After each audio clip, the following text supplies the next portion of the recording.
So after we filter the tea, put it in a sprayer like that, we find that foliar feeding is the best application of compost teas.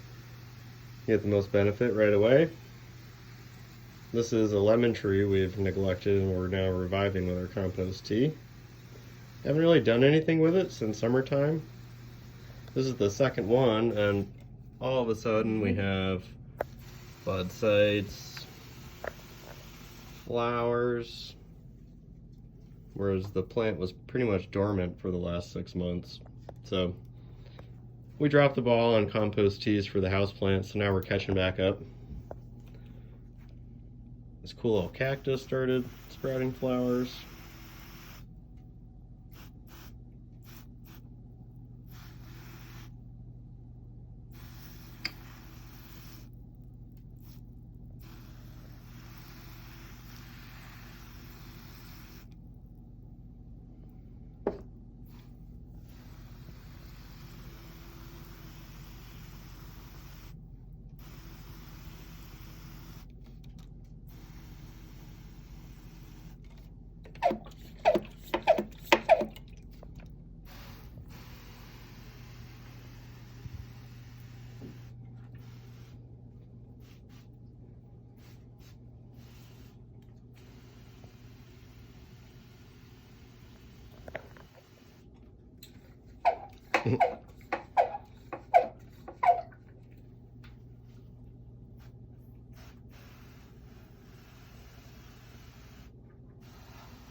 Foliar feeding's easier outside when I'm not trying to get the walls all composty, but I also don't really care getting it on the wall.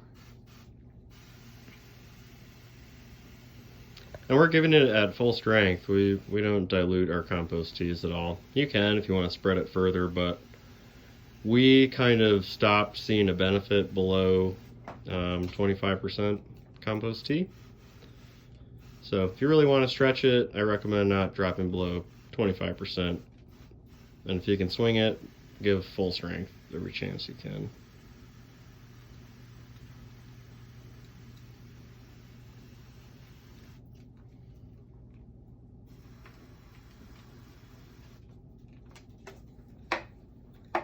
Goes without saying, but don't drink your compost tea. It's delicious, but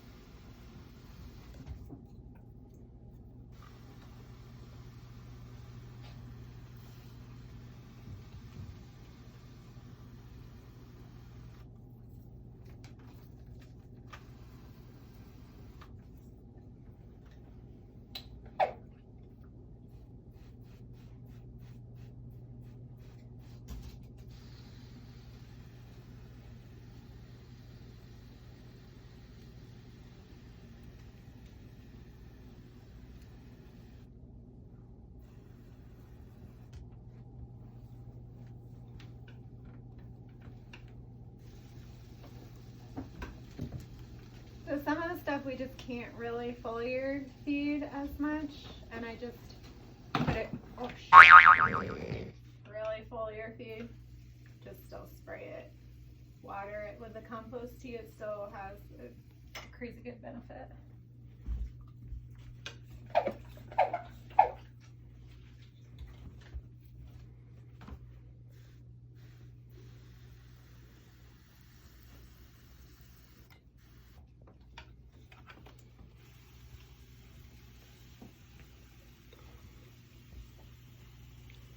And this is a collection of plants we did not give compost tea to.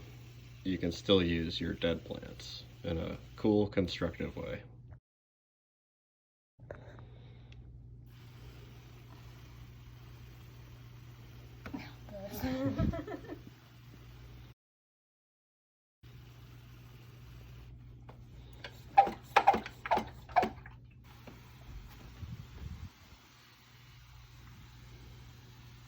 I have heard of it reviving people's dead plants, but that's typically when it's still in the ground.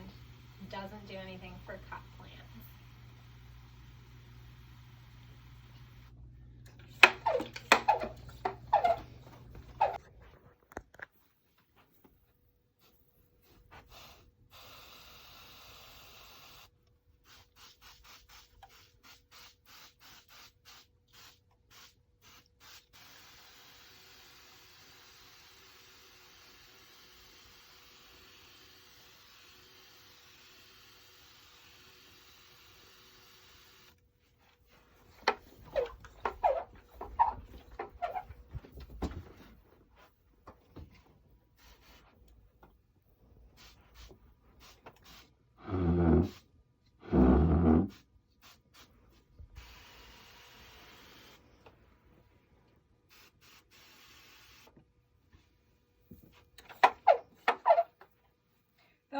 have to be careful about with using compost tea on like your succulents and indoor aloe cactuses is just to not overwater them, really. So it's not about the tea, it's about the liquid that's in the tea. Don't overwater your plants. Always err on underwatering.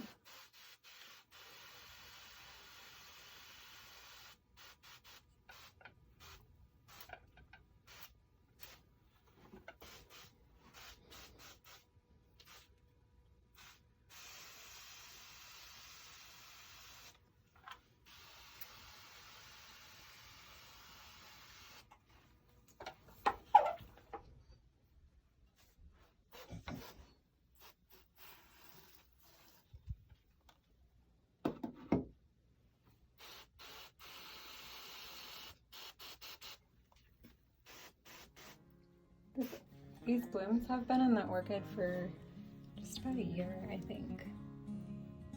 The only thing I do is give it a little bit of compost tea.